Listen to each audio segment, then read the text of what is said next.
Did you guys ever have that TV show or movie that you watched every single day when you were a kid? Well, I did, and I would race downstairs every morning and I would beg my mom to put it in the DVR. And for me, that movie was The Princess Diaries 2, The Royal Engagement. By watching this movie every day, I firmly believe that I became the feminist that I am today. And I've considered myself a feminist since I was in the 6th grade. Now, I'm not trying to convince you to become a feminist or to put yourself in that category of person. What I'm just saying is that every parent wants their kid to grow up, to be strong and confident and independent.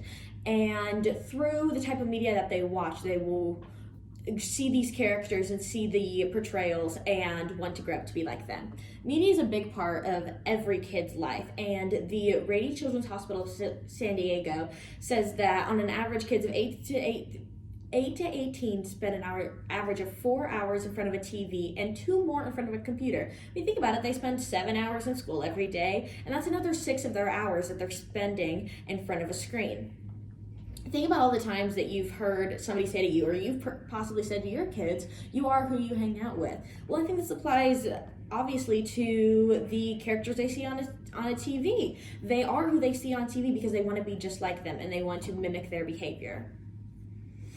More specifically, look at the type of characters that I grew up watching. I grew up watching characters like Annabeth Chase and Hermione Granger, and I wanted to grow up and be just like them. And so the Society for Research and Child Development actually shows that the more the children watch the Disney princesses, the more that they engage in more gendered behavior. For example, cooking or cleaning. And personally, and I'm not saying these tasks are bad, what I'm saying is that I don't want my kids just to grow up to perform just female tasks. I want them to be well-rounded individuals.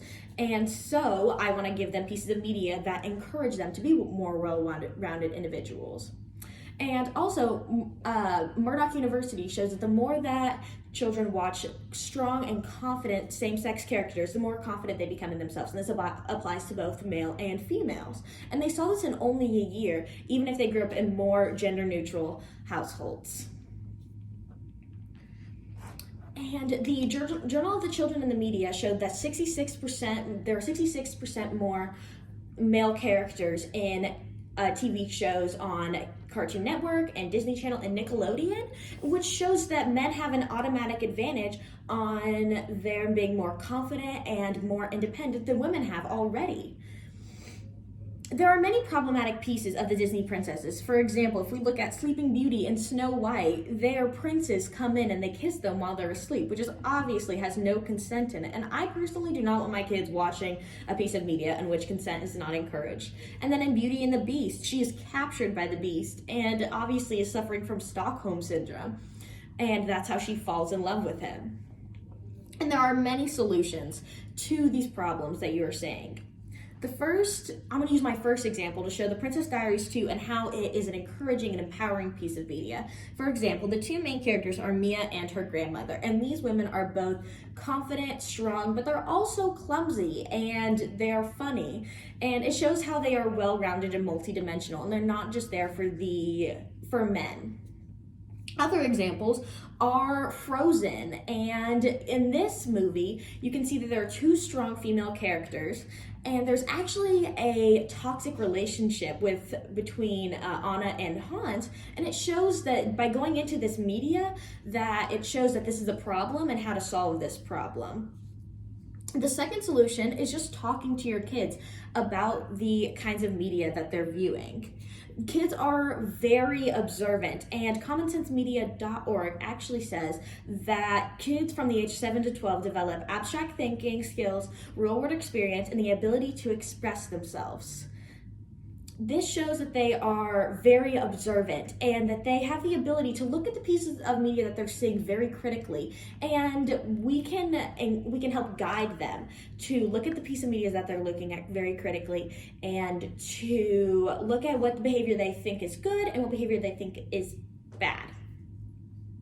Now, I'm not saying that you should just throw out all the past Disney princesses and only show them Frozen and Princess Diaries 2. That's not what I'm saying. What I'm saying is it's important to look critically at the media that you're showing your kids, and it shows the behavior that you want them to have.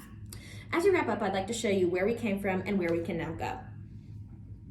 First, we looked at the time and the effect that the media has on kids. And then we looked at the problematic pieces of media that we might be showing our kids.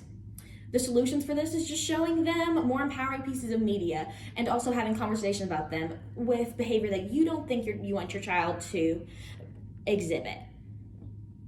And to end this, I'd like to end with a quote. Here's to brave women. May we know them, may we be them, may we raise them. And this is by Unknown. Thank you. That was not my best. It was good.